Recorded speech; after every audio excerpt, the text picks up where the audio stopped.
Olá, meu cordial, fraternal e afetuoso abraço na doce e gloriosa paz do nosso amado e querido Senhor e Salvador Jesus Cristo.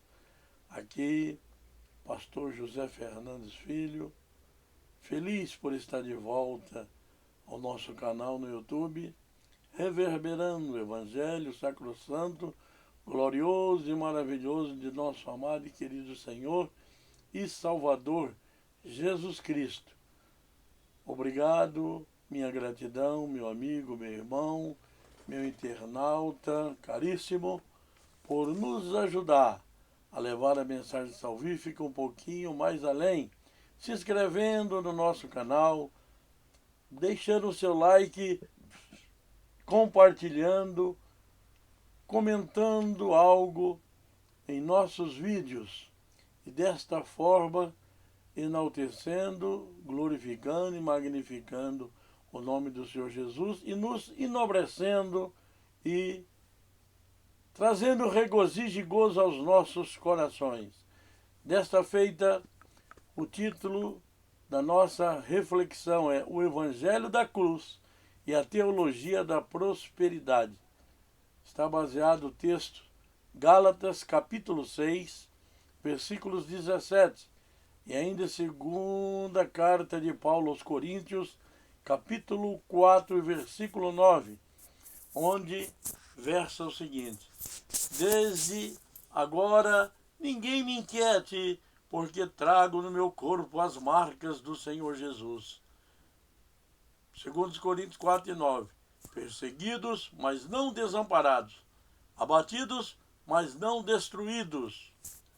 Queridos irmãos, ilustríssimos amigos, está muito em voga em nossos dias a chamada teologia da prosperidade, propagada hoje no Brasil por alguns segmentos evangélicos, tem enfatizado que seguir a Jesus é automaticamente candidatar-se a uma vida de ostentações, sucesso financeiro, de projeção social e quase imunidade a qualquer tipo de sofrimento, etc.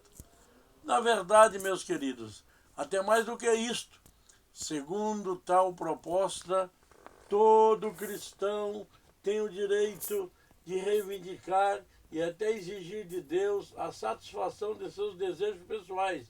Esta mensagem pode ser resumida nas seguintes palavras: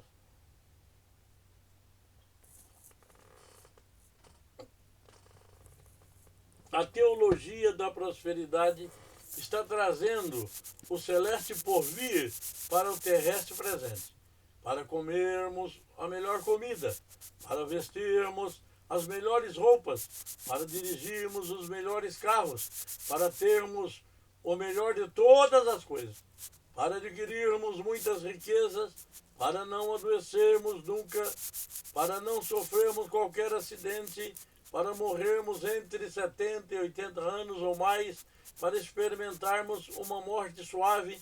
Basta crermos no coração e decretarmos em voz alta a posse de tudo isto.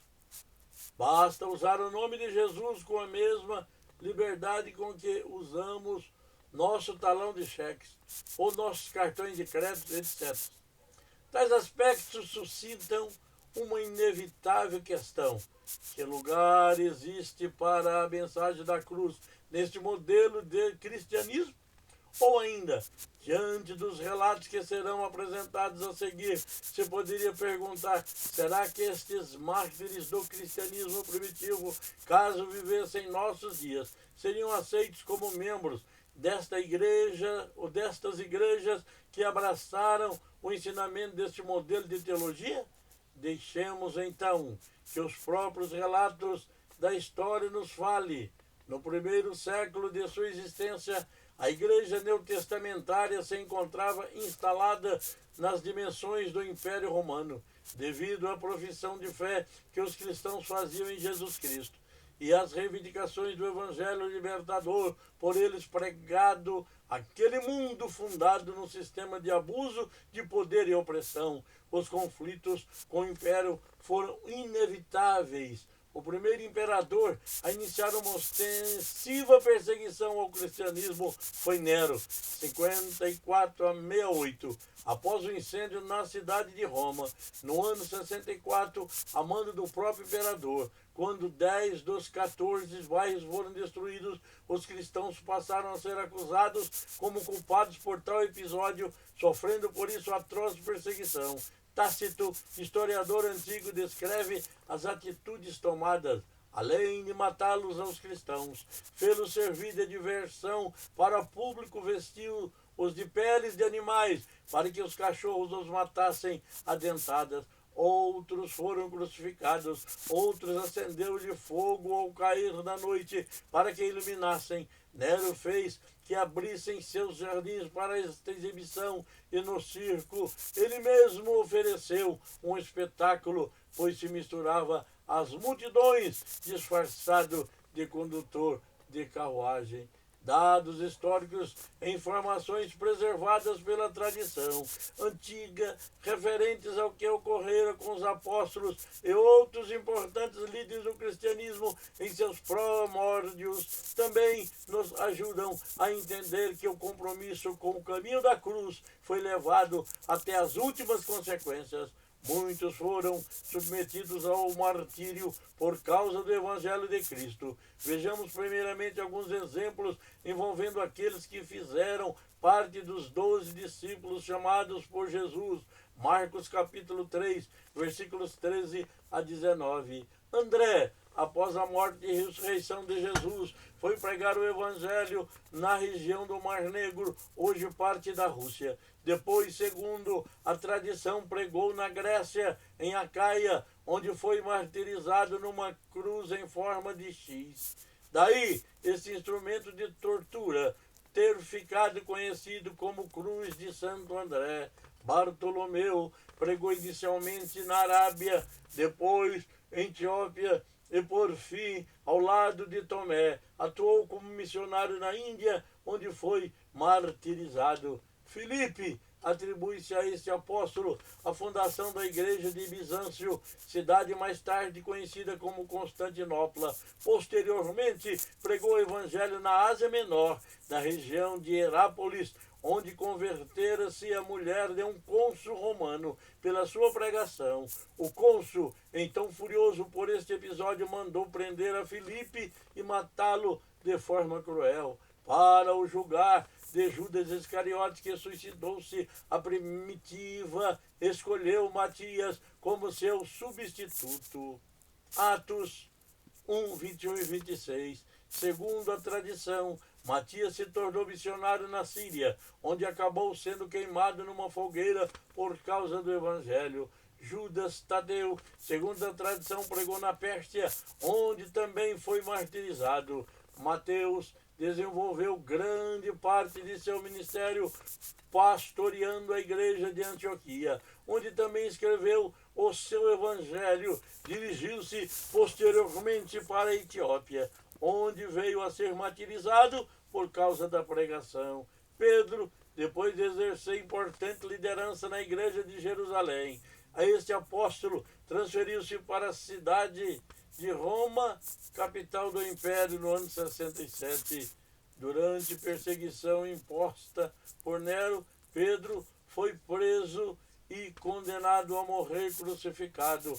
Relatos do segundo século afirmam que o apóstolo, antes de sua execução, disse que não era digno de morrer como morrera Jesus e o seu Senhor. Pediu para que fosse crucificado de cabeça para baixo, e assim ocorreu, dizendo a tradição. Mas quando nós vamos examinar a vida de Pedro, como nós vamos examinar a vida de Paulo, nós vamos encontrar que Pedro nunca foi a Roma. Paulo sauda a vários irmãos e irmãs que estiveram em Roma, mas não cita nunca o nome de Pedro. Por conseguinte, nós entendemos que Pedro nunca foi a Roma, por conseguinte, nunca foi Papa também.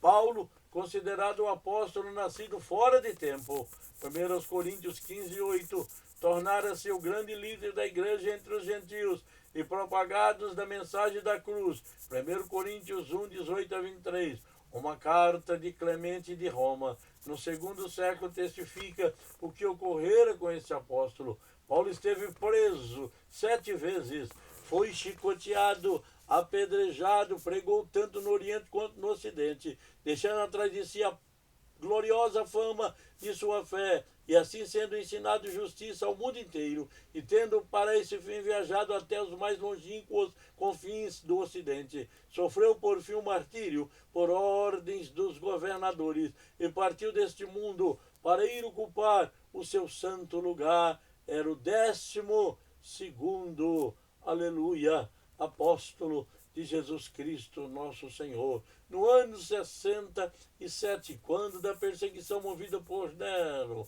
Paulo foi preso e levado a Roma, onde recebeu o martírio. Pelo fato de possuir cidadania romana, este apóstolo não poderia ser crucificado, algo por demais humilhante para o cidadão romano, e por isso deram-lhe como sentença a decapitação, morte instantânea. A tradição conservou de forma reverente o lugar de execução deste apóstolo, juntamente com outros, desde a mais alta antiguidade. A Igreja Romana celebrou junto aos martírios de Paulo, no dia 29 de junho de 13, do ano 13, aleluia. Simão Zelote desenvolveu seu ministério de evangelização na Pérsia, onde o culto ao deus Mitras, deus Sol, estava extremamente desenvolvido. Devido a conflitos com seguidores de Mitras, acabou sendo morto por se negar a oferecer sacrifício a esta divindade. Tiago, filho de Alfeu, pregou o evangelho na Síria. Segundo o historiador antigo Flávio Joséfo, foi linchado e apedrejado até a morte. O 16º, Tiago, filho de Zebedeu, segundo tradições antigas citadas por Justo Gonzalez, esse apóstolo desenvolveu um trabalho missionário da Espanha, pregando na região da Galácia e Zaragoza. Seu êxito não foi notável, pois as naturais desses lugares se negaram a aceitar o evangelho. Ao regressar para Jerusalém, percorreu o caminho que deu origem ao lugar hoje conhecido como Caminho de Santiago de Compostela. Na Espanha, em Jerusalém, veio a ser preso, sendo em seguida decapitado por ordem de Herodes Agripa no ano 44, Atos 12, 1 e 2. Tomé, segundo a tradição, desenvolveu sua atividade missionária inicialmente na Índia.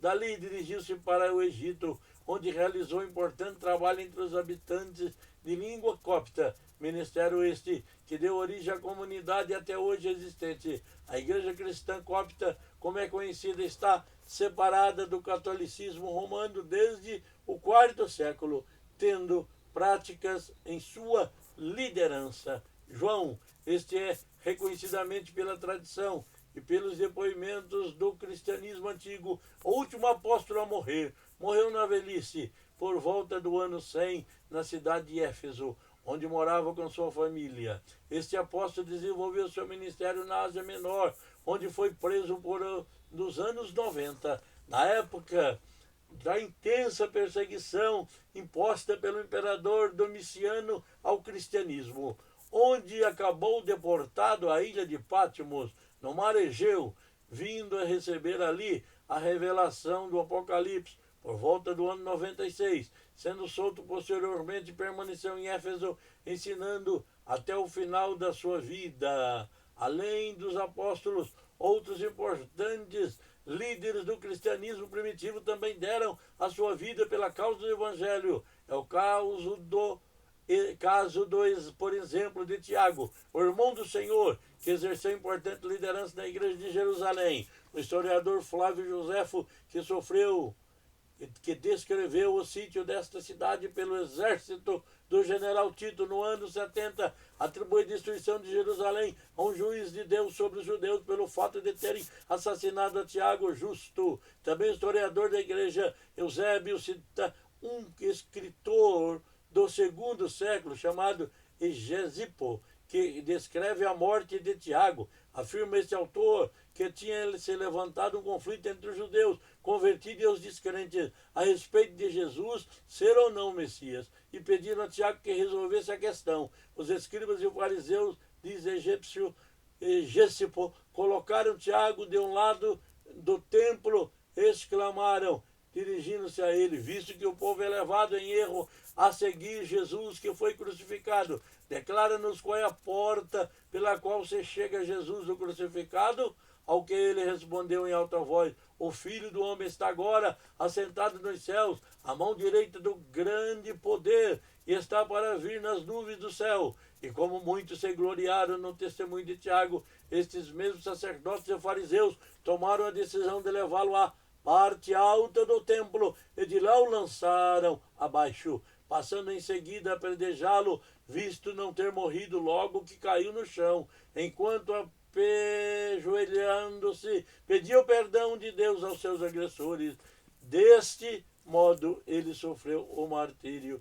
Também Timóteo, discípulo de Paulo, segundo o testemunho de Nicífero, no segundo século foi martirizado durante o reinado de Domiciano, no ano 96, em Éfeso, cidade onde morava quando o apóstolo escreveu as duas cartas. Até o terceiro século da era cristã, a cruz realmente pautou a atuação da igreja, e é prova evidente disto que tal período de ter ficado conhecido como a Era dos Mártires. O historiador Justo Gonzalez descreve com precisão ainda outros fatos deste período, como, por exemplo, o testemunho de fé demonstrado por Inácio de Antioquia, discípulo do apóstolo João, viveu no período de 60 a 117 depois de Cristo. Tornou-se célebre pela fidelidade a Cristo em meio às perseguições que sofreu e às cadeias que sofreu devido à fé que professava, sendo levado a Roma. Em algumas paradas obrigatórias, não se esquecia de escrever as igrejas que o recebiam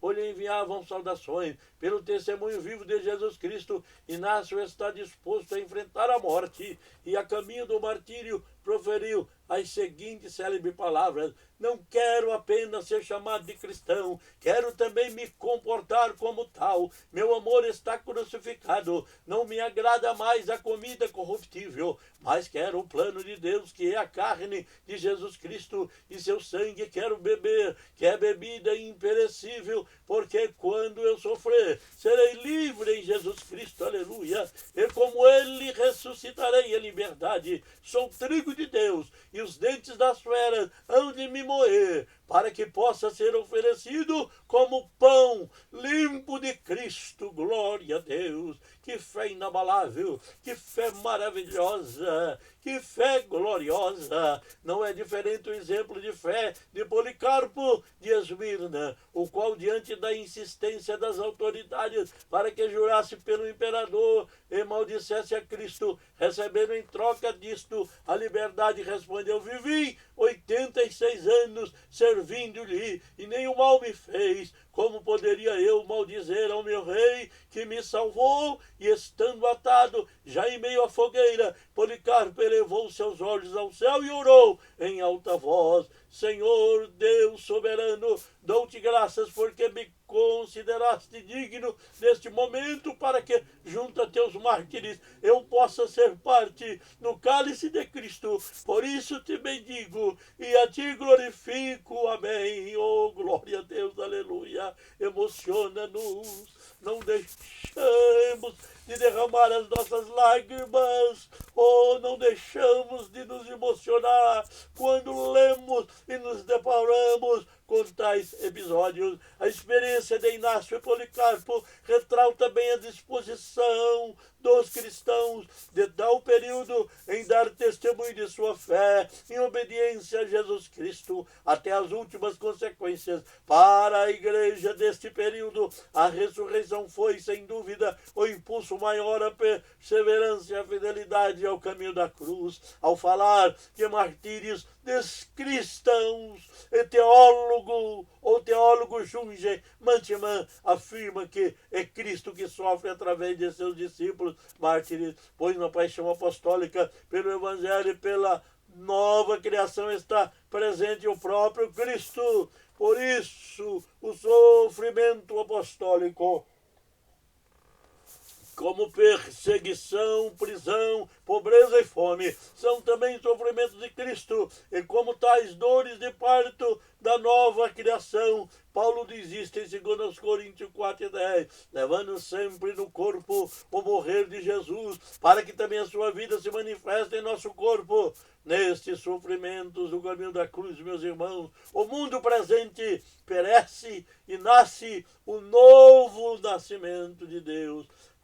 Em nossos dias, a palavra da cruz parece continuar sendo loucura, 1 Coríntios 1:18, para alguns segmentos cristãos, mas certamente a cruz, por mais paradoxal que possa parecer, continuará carregando em seu significado o mistério e o segredo da vida. Se alguém quer vir após mim, negue-se a si mesmo e tome a tua cruz e siga-me, porque qualquer que quiser salvar a sua vida, perdê-la-á, mas qualquer que perder a sua vida por amor de mim e do Evangelho, esse a achará. Marcos 8:34 e 35. Portanto, meus irmãos, o meu Shalom Aleichem, meu Shalom Aleichem a você, minha gratidão por estar nos assistindo, nos ouvindo. Oremos juntos. Amado Deus eterno e sublime Pai, nós estamos aqui glorificando, magnificando o teu nome pelos teus mártires, os teus servos, teus apóstolos e outros seguidores teus que sofreram martírio para ganhar a salvação, padeceram fome, sofrimento, martírio, fogueiras, cruz, feras cruéis devorando para alcançar a glória. Nos dê graça para continuar te amando e te servindo até aquele dia faustoso, adorado e glorioso que arrebatará a tua igreja ou nos chamará para estar contigo, Senhor. Abençoa o meu ouvinte, abençoa o meu internauta, abençoa o meu irmão, abençoa o meu amigo, abençoa o meu familiar que neste momento está usufruindo, Senhor, da unção do teu Espírito através da mensagem gloriosa que o Senhor coloca no meu coração e nos meus lábios, Senhor, para edificar as nossas vidas. Abençoe e cure todos que estão precisando de uma cura, de uma bênção, de uma prosperidade. Em nome de Jesus te louvamos e agradecemos. Amém. Glória a Deus. Aleluia. Bendito é o nome do Senhor, que nos inspira através do seu Santo Espírito para estarmos glorificando o seu nome através da sua santa, bendita e gloriosa palavra. Até o próximo vídeo, em nome de Jesus Cristo. Amém.